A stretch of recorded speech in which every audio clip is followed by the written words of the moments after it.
What is going on, everyone? The Phillies lose. They get smacked around by the Chicago Cubs 8-1 to lose yet another series. We had Aaron Nola and Lester on the mound, a pitching duel. Nola only goes 5 2/3, but he strikes out 11 in those. He did allow a few solo shots, and there was an issue with me in the 6th inning when Aaron Nola was still in the game. It was Kyle Schwarber up to bat. He ends up tripling, but he literally struck him out. But Jorge Alfaro misses the tip. He should have completely finished the play and caught the foul tip. He missed it. Bang, triple down the right field line. On the Javier Baez solo shot earlier in this inning, he had Javier chasing on off-speed pitches down low, and then he tries to challenge him inside. He literally roped that solo shot.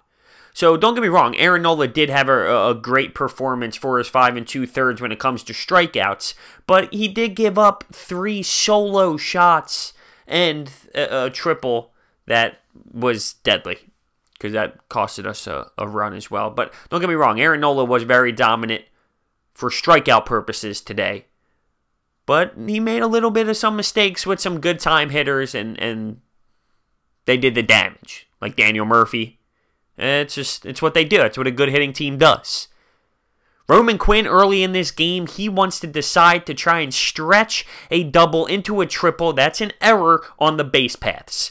It's not marked down for anything. That's an error mentally on the base paths. Shocker. The Phillies team makes mental mistakes. That was deflating. That hurt.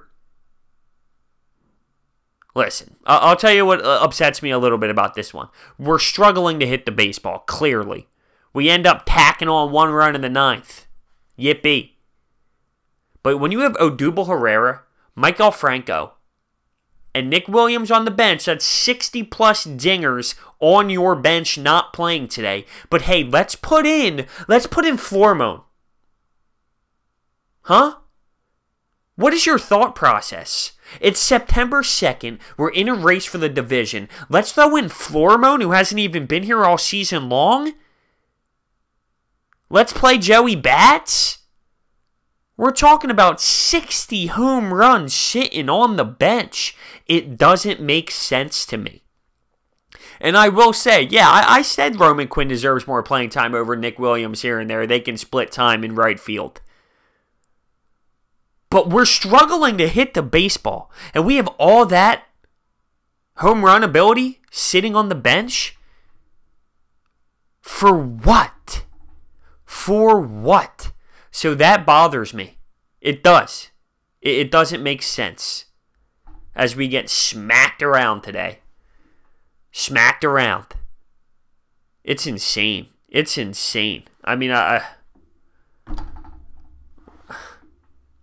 another game, another brutal loss, we actually hit the baseball somewhat decently at times, had guys on base, but guess what? When we needed it, we weren't able to cash in. Numbers-wise, we had a good amount of hits today. But when we needed that one hit to get some runs, no. No, I won't put this one on Aaron Nola, but in the 4th inning, we had bases juice, 2 outs for Nola. He grounds out to the third baseman. He was batting about .056 maybe. Didn't really expect much out of that one. The Cubs, they're a real team. They're legitimate World Series contenders this season.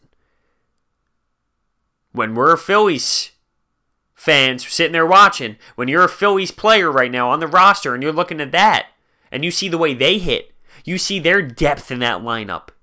We see what we need to get to. We look at that and say, damn, okay, we're not there. We are not there.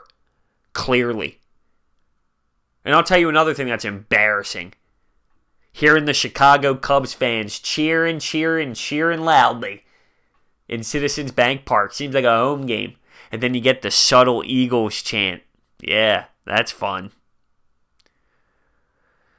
Yeah, I'm frustrated with this one. I am, because I don't understand Gabe Kapler, and I don't understand the lineup. I don't.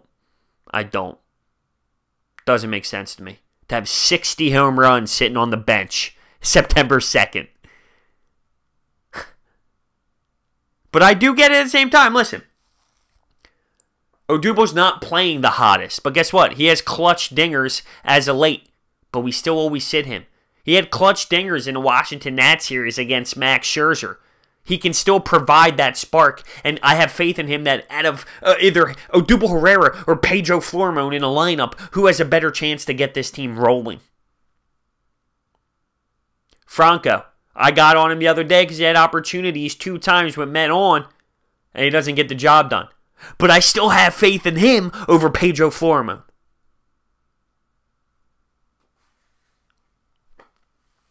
Let me know your thoughts. Got smoked today.